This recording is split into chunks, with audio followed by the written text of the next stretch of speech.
যেখানে তিনি জন্ম পরিচয়হীন একটি ছেলে। এরপর তার অনেক সিনেমা আছে। 'তেজি'র কথা বলা যায়। যে সিনেমাটি নিয়ে সবচেয়ে বেশি আলোচনা হয় তাকে নিয়ে, সেই সিনেমাটির নাম হচ্ছে কাজী হায়াতের 'আম্মাজান'। 'আম্মাজান' সিনেমায় তিনি যে অভিনয়টা করেছেন, আমি চ্যালেঞ্জ দিয়ে বলতে পারি, এই চরিত্রটি উপমহাদেশের, যেহেতু এটা এখানে একটা ইমোশন আছে, এখানে একটা রিভেঞ্জ আছে, আমি বাইরের দুনিয়ায় গেলাম না।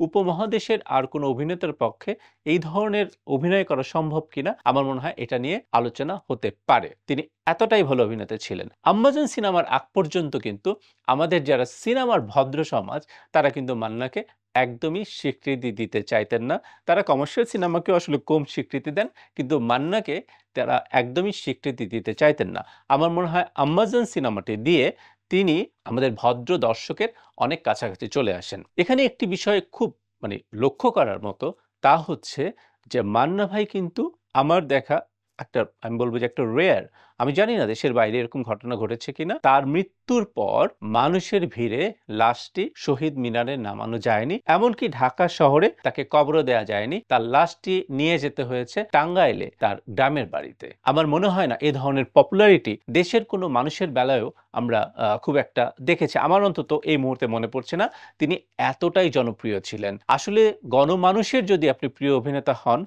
সেটির একটা প্রকাশ হবেই, যেটির প্রকাশ হয়েছিল তার মৃত্যুর পরে। ট্রেডে মান্না এখনো অনেক পপুলার। তার মৃত্যুর পরে সিনিয়র অভিনেতা-অভিনেত্রী থেকে শুরু করে তার সমসাময়িক অভিনেতা-অভিনেত্রী, তার জুনিয়র অভিনেতা-অভিনেত্রী, তার পরিচালক, প্রযোজক, ফাইট ডিরেক্টরস, এমনকি যারা এক্সট্রা অতিরিক্ত চরিত্র করেন তাদের একটা ভিড় হয়ে গিয়েছিল এবং তারা এখন পর্যন্ত মনে করেন যে মান্না যদি ট্রেডে থাকতেন, ট্রেডের এই করুণ দশা হতো না। একটু খোঁজ নেওয়ার চেষ্টা করেছিলাম যে মান্না ট্রেডে আসলে কি করতেন। মান্না সম্বন্ধে কিন্তু অনেক ধরনের রিউমার্সও আছে যে মান্না সারা রাত ঘুমাতেন না। তিনি আসলে শুটিং এর পরেই তার একটা টিম ছিল, তাদেরকে নিয়ে বসতেন। কোথায় কোন সিনেমা হচ্ছে, কোথায় কোন ধরনের নতুন গল্প হচ্ছে এবং তিনি যে কাজগুলো করবেন সেই কাজে কি করে নতুনত্ব আনা যায়, তাকে নিয়ে সবচেয়ে যে বেশি প্রশংসা শোনা যায় সেটি হচ্ছে অনেক হাফ প্রোডিউসারকে ফুল প্রোডিউসার বানিয়ে দিতেন। সেটা কিভাবে? ধরেন একজন প্রযোজককে তিনি বললেন, "কি ব্যাপার? সিনেমা কেন বানাচ্ছেন না?" তিনি বললেন, "মান্না ভাই কি করে সিনেমা বানাবো? আমার কাছে তো পেটে ক্যাশ নাই।" "কেন, কত টাকা আছে?" তিনি বললেন, "আমার কাছে ৩০ লাখ টাকা আছে। এই টাকা দিয়ে কি সিনেমা হয়?" তো মান্না বললেন যে, "৩০ লাখ টাকা দিয়ে আসলে সিনেমা হয় না। কিন্তু আপনার কাছে তো ৩০ লাখ টাকা নাই।" তো প্রযোজক বললেন, "কেন?" বললেন, "আপনি আমার টাকাটা ধরেন। সে ফর এটা এখন কত হয়ে গেল? ৩৭ লাখ হলো বা ৪০ লাখ টাকা হয়ে গেল।" তিনি বললেন, "হ্যাঁ, হলো।" তো তিনি বললেন যে,